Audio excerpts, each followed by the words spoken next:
नमस्कार दादा. नमस्कार. तर आता आपण कुठून आलो आज? हेदवळी कर्जत. तर आजचं आपलं नियोजन कसं होता? आजचं नियोजन आमचं एक कालचाच दिवस फक्त परवा दिवशी संध्याकाळी अचानक नियोजन झालं. ॲक्च्युली आम्हाला घरची गाडी पळवायची होती, पण ते मण्यावाल्यांचा एक फोन आला का दादा गाडी पळवायची का? म्हणलं ठीक आहे पळूया, काय हरकत नाही. मग घरची थांबून ठेवली आणि त्याच्यात आपण पळालो. तर किती वेळ गाठायला पळाली? आता ही 32व्या गटाला पळवली. 5 नंबर तासात गाडी होती, मोठी गाडी होती आपल्या शेजारी एक. पण निकालाला आम्हाला माहिती आहे का तो काहीतरी पराक्रम करतोच पुढं. आम्ही पण बघली गाडी जरा मागत होती, पण नंतर पुढच्या 50 पावलात तो काय करेल त्याचा अजून परत कोणाला अंदाजच गावला नाही. कर्जत तालुक्याला मुंबईलाच अंदाज गावला नाही. काय पुढच्या 50 पावलात काय करतो समजतच नाही. ॲटोमॅटिक त्याचा स्पीड वाढतो ना, पुढे जाऊन दोऱ्यावर निकाल घेतो. ही खरेदी तुम्ही कधी केली ती? ही आत्ता 3रं वर्ष आम्हाला खरेदी केलेली. ॲक्च्युली खरेदी आपल्यासाठी नव्हती आलेली. ही आमच्या गोट्यात लक्ष्मी येणार होती. ही पनवेलकरांच्यासाठी खरेदी आलेली होती, पण बैल खूप वीक होता. खूप वीक म्हणजे खूपच वीक होता. म्हणजे त्याला 30,000ला पण कोणी घेतला नसता, अशा पद्धतीचा बैल होता. त्या लोकांनी सांगितलं का बैल आम्हाला नको आहे म्हणजे बघितल्यानंतर. तर मी एक त्यांच्या शेजारी एक मामा होता नाशिकचा, तो माझ्याजवळ आला म्हणतो मामा एक काम कर ना बाळा, बैल तर तुला खरंच शर्यती करायचं असेल तर खरोखर विकत बैल घे, 100% बैल काम करेल. त्या मामाचा तो शब्द अजून पण कानावर आहे. मी त्यानंतर त्या पाटगावचा मैदानात होतो त्या साईडचा पहिला जुना, तिथं मी अक्षरशः ना कर्जतमधल्या गाडा मालकांच्या पाया पडत राहिलो. पाया कोणीच मला त्यावेळी फेऱ्याला बैल दिला नव्हता, कारण मला तो फेरा मारून बघायचा होता ॲक्च्युली, कारण बैल किती पळतोय तो. तर योगायोगाने एक माझा मामाचा मुलगा आहे पनवेलचा 78 पक्षावाला, तो पण त्या मैदानात आलेला होता. तर त्याला मी म्हटलं बाबा असा असा विषय आहे, मला बैल फेऱ्याला पाहिजे. त्यांनी पण एक क्षणाचा पण विलंब नाही केला, फेरा काढला. तर फेऱ्याला अशी गाडी आली ना, अगदी मनच भरला. मग तुम्हाला ज्याही फेरायला नव्हतं दिला त्यांचा फोन काय आला ते? आत्ता 50 फोन येतात, आत्ता पण 50 फोन येतात. पण शेवटी दिवस प्रत्येकाचे येतात, प्रत्येकाचे दिवस. त्यावेळी त्यांचा पळत होता, आज आमचा पळतोय. म्हणून माणसाची नियती साफ पाहिजे. आज प्रत्येकाला नियती संधी देते, त्या संधी दिलेल्या संधीनं माणसाने माच करू नये, माझं ह्या वैयक्तिक मत आहे. आपली जर लक्ष्मी पळायची असेल तर दुसऱ्याची पण बघता आली पाहिजे. आपल्याला दुसऱ्याची लक्ष्मी, आपली नजर चांगली पाहिजे. ॲक्च्युली दुसऱ्याची नजर लक्ष्मी बघायची, त्याच्या ताकद असेल ना तर आपल्या गोठ्यात लक्ष्मी लागते. नाही तर ह्या बैलाचा आपला काही वास्तव नव्हता. हे बलच लक्ष्मी चालून आलेले. घरी 7 बैल आहेत आणि 6 बैल आहेत. हा 7वा बैल घरी आला आहे. पण त्याने असं काहीतरी करून दिलं आम्हाला ना, आज बैलगाडी क्षेत्रात आमचं नाव पण कोणाला माहिती नव्हतं, खरंच माहिती नव्हतं. शंभू एक 35 आमचा 2 वर्ष बैल पळत होता. त्याने आदात आणि दुशामध्ये खूप नाव केला, पण तो कर्जतमध्येच मर्यादित राहिलो. हा जो आहे ना, आज अख्ख्या मुंबईमध्ये त्याने नाव करून द्यायला. प्रत्येकाला जर तुम्ही सांगितलं नाही हेदवळीचा बैल कुठला, तर आवर्जून नाव घेतात का रायबाजा म्हणून. तर या बैलात तुम्ही काय बघितलं होतं वैशिष्ट्य? मी त्याला जर आत्ताच्या कंडिशनला त्याचा रूप बघितला, त्याचा चौरा बघितला, त्याचे पाय बघितले ना, तर सेम बैलगाडीचा बैल वाटतो. याला कोणीच घेऊ शकत नाही. फक्त आणि फक्त मी त्याला फेरा मारून बघितला होता ना, फेऱ्यात तो बैलाने एवढा पळाला ना, फक्त आणि फक्त त्याच कारणाचं मी त्याला घेतला आहे. आतापर्यंत आपल्याला मागणी कितीची आलेली आहे? ॲक्च्युली खरं सांगू, मी काय मोठ्या किमतीचा बैल घेतलेला नाही, खूप कमी किमतीत बैल घेतलेलं आहे. आणि ती मागणी मला गेल्या वर्षी आबा जाधव सदाशिवगड पनवेलला आपला बैल सांभाळायला असतो पावसाळी, त्याची काहीतरी 13 लाख रुपये किंमत झालेली होती. पण मी त्यांना स्पष्ट सांगितलं तर आपल्याला बैलच विकायचा नाही, कारण अशा लक्ष्मी परत गोठ्याला लागणं शक्यच नाही. त्याच्यामुळे जाऊ दे ना, आपली छोटीशी रकमी. आणि ॲक्च्युली मी सांगतो ना, 2 वर्षात कमीत कमी त्याने 200-250 शर्ती केल्या असतील. आणि ते पण असे ना जमून एक पण शरत नाही, सगळ्या बिनजोडच्या नावं फिरून शर्ती झाल्या. म्हणजे 11,000, 15,000, 21,000. आता त्या दिवशी लेटेस्ट शरत आहे, 1.5 गोंड्यावर शरत खेळले ओवळ्याला. नाव नाही घेणार त्या गाडीचं, कारण ती गाडी खूप मोठी होती. म्हणजे अक्षरशः त्यांनी नाव जेव्हा फिरवलं आमच्यावर, त्यावेळी आमचीच हे झालं, आम्हीच कमात गेलो का आपल्याला गाडीच भेटू शकत नाही. आणि जेव्हा सुट्टी झाल्यानंतर ते 2 टांगे टाकून गेली ती. पण एक ह्या बैलाचं एक वैशिष्ट्य आहे का, त्याला फक्त गळा देणारा बैल पाहिजे ना. जेव्हा गळा दिला तर पुढे जाऊन घेणारच निकाल. कारण आमचा सुट्टी मेकर असो, ड्रायव्हर असो, मालक असो, पोरं असो, सगळे ग्रुप असतात.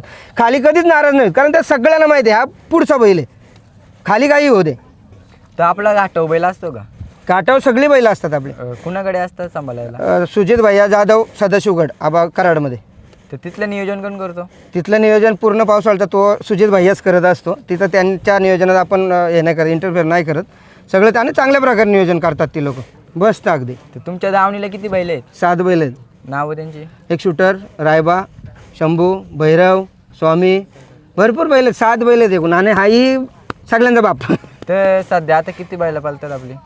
ॲक्च्युली लोक बैल नाही पाळाला म्हणून विकण्याचा प्रयत्न करतात, पण आमची दावण जी अशी आहे ना, नाही पाळायला पुढच्या वर्षी वाट बघू. कारण की बैल आपण जेव्हा खरेदी करतो ना, त्यावेळी आपण ते विचार करूनच घेतो का बाबा हा पळणारा बैल आहे. मग त्या गाडा मालकाने थोडासा संयम ठेवतो, ह्या वर्षी नाही पळाला तर पुढच्या वर्षी पळत. शंभू हा बैल गेल्या 2 वर्षात अक्षरशः तुम्हाला सांगून 2-3 लाखाला त्याने बुडवला असेल, पण नाही विकायचा.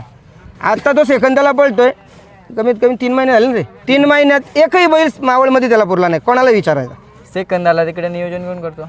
तिथं विकास भाऊ जाधव बुदवडी, कुठे एकविरा, इथं एकविराला का? एकविराच्या पायथ्याशी तिथं बुदवडी म्हणून गाव आहे, तो त्यांच्याकडेच असतो आणि एकदम घरातली माणसं आहेत. शंभूची खरेदी तुम्ही कधी केली?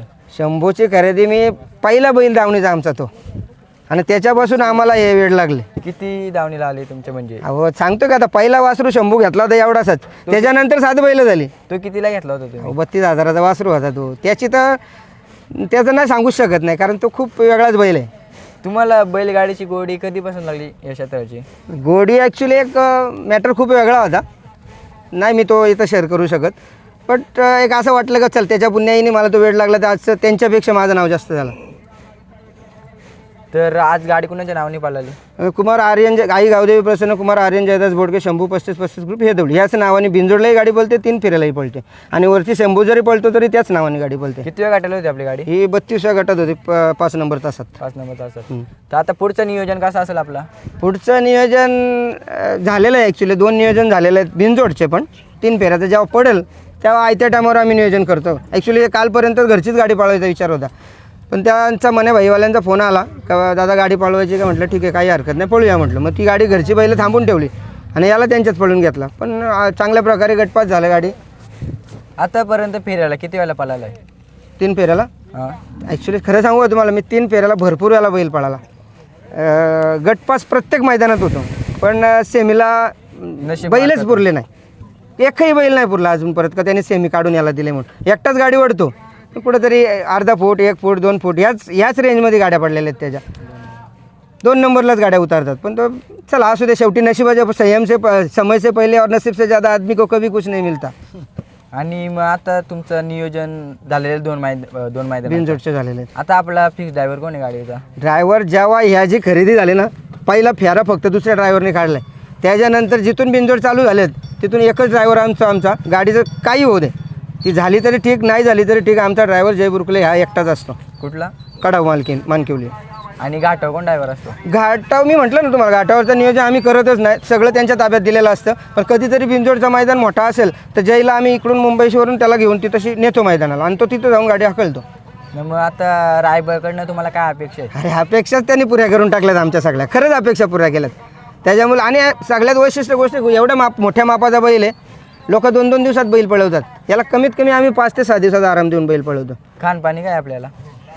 खाना पाण्याचा तुम्हाला जे वैरण आणि साधा खुराक येतं, असं का त्याला वेगळा असं काही खुराक नाही आहे, जे साध्या खुराक बैलांना आहेत ना तेच खुराक त्याला असतं. व्यायाम काय? व्यायामाला 1 दिवस पण पोरं चालवायला नाही नेत, खोटं वाटेल तुम्हाला, एकही दिवस पोरं चालवायला नाही नेत, पण तरी पण मैदानात गेल्यावर त्याच रेंजमध्ये बैल पळतो. घरी देखभाल कोण करतो? घरी सगळे माझी मिसेस, मुलं, ही सगळी जी ग्रुपची पोरं आहेत जी घरी अवेलेबल असतील, समजा कामधंदे आहेत प्रत्येकाला, जे घरी असेल तो आपल्या बैलाकडे येऊन बसतात, सगळे करतात ती लोक, म्हणजे सांगायची गरजच नाही लागत त्यांना का बाबा बैलाला हे करायचे ते करायचे. आतासुद्धा बैल धरायला, न्यायला, सोडायला सगळी ती पोरं करतात. मी अजिबात आमची पोरं, म्हणजे माझा 2 मुलगे आहेत ते आणि मी काही जात नाही लावत, ही सगळी पोरं त्यांचीच, म्हणजे त्यांचा बैल म्हणूनच करतात ती.